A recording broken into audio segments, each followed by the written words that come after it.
I'm Pastor George Borkard, and this is another Higher Things video short. The Lord feeds his people, even today, in the craziest of times. That's the subject of today's Higher Things video short. Like, subscribe, ring the bell, donate. If you love what we're doing, passing the faith to the next generation, comforting troubled consciences, go ahead and like, subscribe, ring the bell, donate. Your tax-deductible gift, right there, or if you're an Android device, I think it's down here somewhere, go ahead and donate today. We need your donations to keep this channel going, especially now, in these darkest times. The gospel for John, for Litara Sunday, the fourth Sunday in Lent, is from John chapter 6. After this, Jesus went away to the other side of the Sea of Tiberias, the Sea of Galilee, which is the Sea of Tiberias. A large crowd was following him because they saw the signs that he was doing. So they saw the signs that he was doing and his healing of the sick, and that's why they're following him. Keep that in mind. He went up a mountain. Ooh, mountains. Now, this is just not some sort of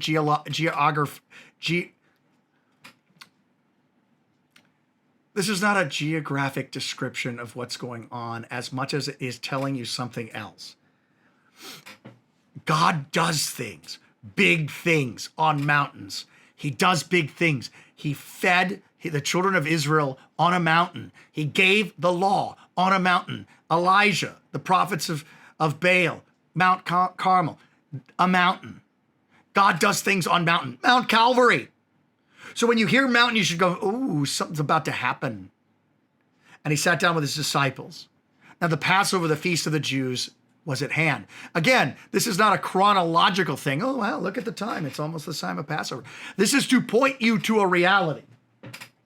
And here's the reality. 3-0 for those of you scoring at home. Who says he can't throw treats? We got this, Thor. Oh, never mind. Pride cometh before fall.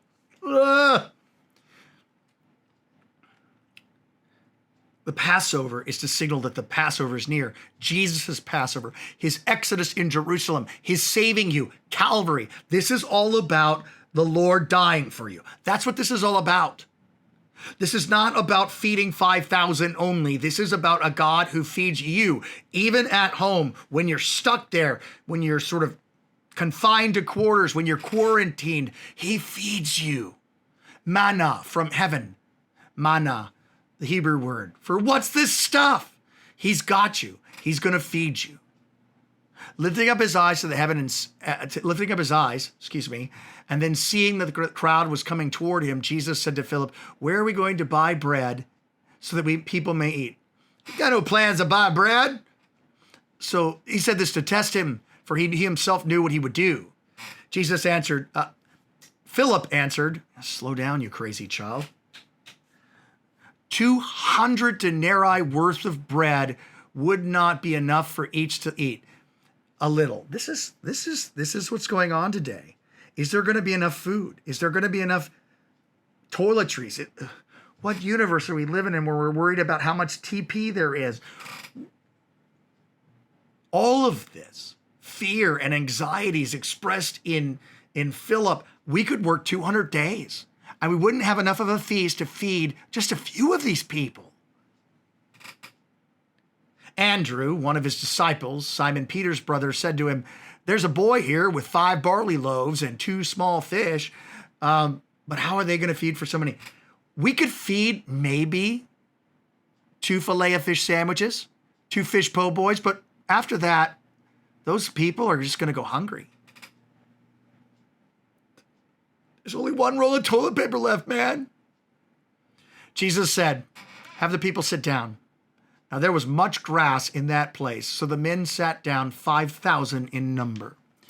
5,000 men. Just the men? There's probably women there. So, is in the zone. All of you people hating on our treat catching abilities.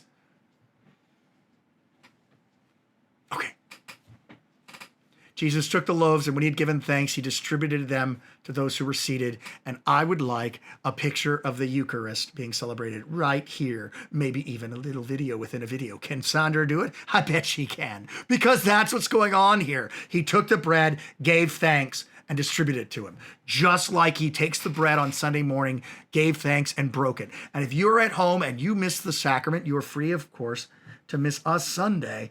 But the longer this thing goes, if your church is closed, don't wait for your pastor to come out and find you. You pick up the phone and say, hey, we're coming to church at this time. We're going to be socially distanced from you, whatever that term, social distancing, but you're going to give us the sacrament because we need to eat. Don't make him find you, you find him. But for now, you're okay. But the longer this goes, think of that. If you can go to the Walmart to pick up the food, you can go to the Lord's Supper at your church. That's what that sanctuary light is for. We'll talk about that next week. So also the fish, as much as they wanted. Fish, po' boys for everyone. And there's more than enough. Gather up the leftovers that nothing would be lost, he told them, when they had eaten their fill. The Lord is a Lord that feeds you to the full.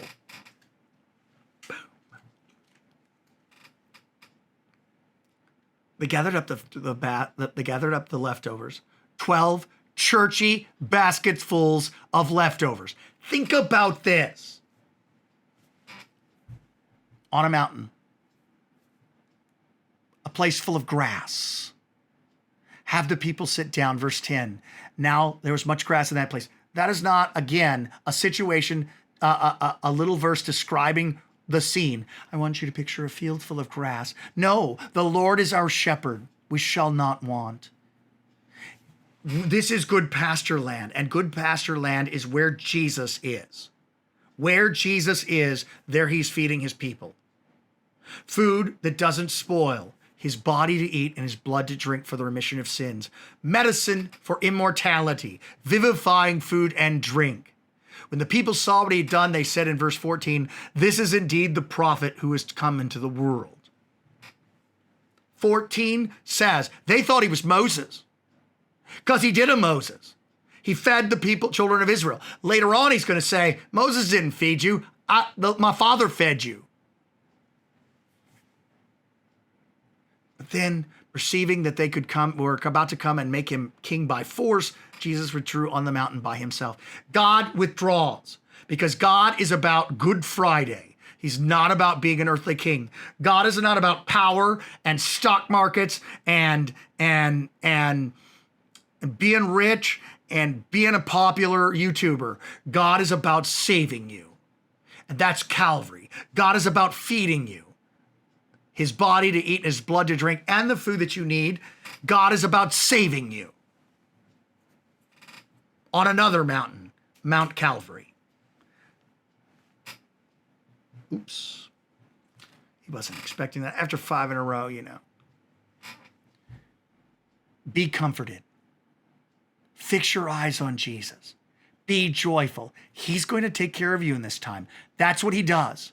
The Lord is my shepherd, I shall not want. He fed po' boys and filet of fish sandwiches to the children of Israel, seated around him, 5,000 in all. He fed the children of Israel in the wilderness at Mount Sinai. He will take care of you.